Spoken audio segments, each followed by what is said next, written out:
যে কোনো অনুষ্ঠানে আমাকে আমন্ত্রণ জানালে তারা আমাকে মেয়র হিসেবে তারা ব্যানারে লিখতে পারে। রাজনৈতিকভাবে তারা সিদ্ধান্ত নিয়েছে যে আমাকে বা বিএনপির প্রার্থীকে এখানে বসতে দেওয়া হবে না।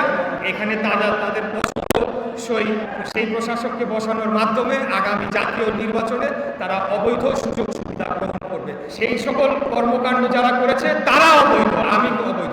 এই নগর ভবনের এই অনুষ্ঠানটা যে কোনো অনুষ্ঠানে আমাকে আমন্ত্রণ জানালে তারা আমাকে মেয়র হিসেবে তারা ব্যানারে লিখতে পারে। এটা আমার দাবি না, এটা আমার জনগণের দাবি। এটা বাংলাদেশের সর্বোচ্চ আদালতের মাধ্যমে পেয়েছে। আজকে যারা এটা নিয়ে আবারও কথা তোলার চেষ্টা করছে তাদেরকে বলবো যে তারা নিজেদের জ্ঞানকে পরিমার্জিত করে আরেকটু সমৃদ্ধ করে তারা যাতে কথা বলে। কারণ বাংলাদেশের নির্বাচন কমিশন কর্তৃক যে গ্যাজেট প্রকাশ করা হয়েছে সেখানে স্পষ্টভাবে উল্লেখ রয়েছে যে ঢাকা দক্ষিণ এখানে প্যারালাল প্রশাসন তারা চালাচ্ছিল। আমি জনগণের ভোটে নির্বাচিত হয়েছি এবং আইনের মাধ্যমে আদালতের মাধ্যমে আমার যে বর্তমান অবস্থান সেটাকে প্রতিষ্ঠা করেছি। এখানে অবৈধভাবে প্রশাসক নিয়োগ দিয়ে তারা এখানে দুর্নীতিতে জড়িয়ে পড়েছিল এবং যে উপদেষ্টা ছিল স্থানীয় সরকার তার ব্যক্তিগত সহকারীর বিরুদ্ধে 300 কোটি টাকার উপরে অভিযোগ সেটা দুদকে এখন করছে। তো সেই সকল কর্মকাণ্ড যারা করেছে তারা অবৈধ, আমি অবৈধ। এগুলা করতে চাচ্ছি না, কারণ এই বিষয় বলতে গেলে অনেক বলতে হবে।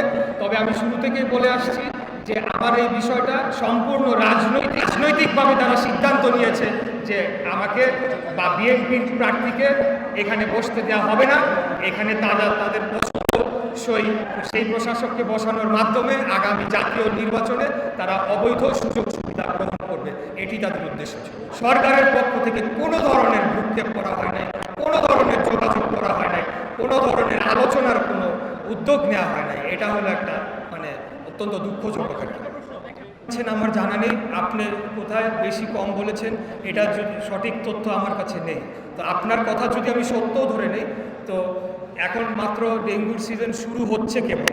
এখানে আপনি যদি এখন এটার সাথে এটাকে মেলাতে চান তাহলে আমার মনে হয় যে সেটা ভুল তো হবে, এটা অন্যায় হবে আর কি। এটা কোনোভাবে মেলানো কোনো বান্ডেল থাকলে প্রতি সেনমানিতে টাকা বাঁচবে। বিকাশ সেনমানি বান্ডেল কিনে জিতুন প্রতি লেনদেনে। আমাদের আন্দোলনের শুরু থেকে সকল জরুরি সেবা চলমান ছিল এবং এটা আমাদের সিদ্ধান্তে এই সেবাগুলো চলমান রয়েছে। আপনারা লক্ষ্য করবেন যে ঈদের ছুটির আগে 21 দিন এবং কোরবানি ঈদের সময় বর্জ্য ব্যবস্থাপনার কোনো ঘাটতি কি আপনারা কোথাও দেখতে পেয়েছেন? পান নাই।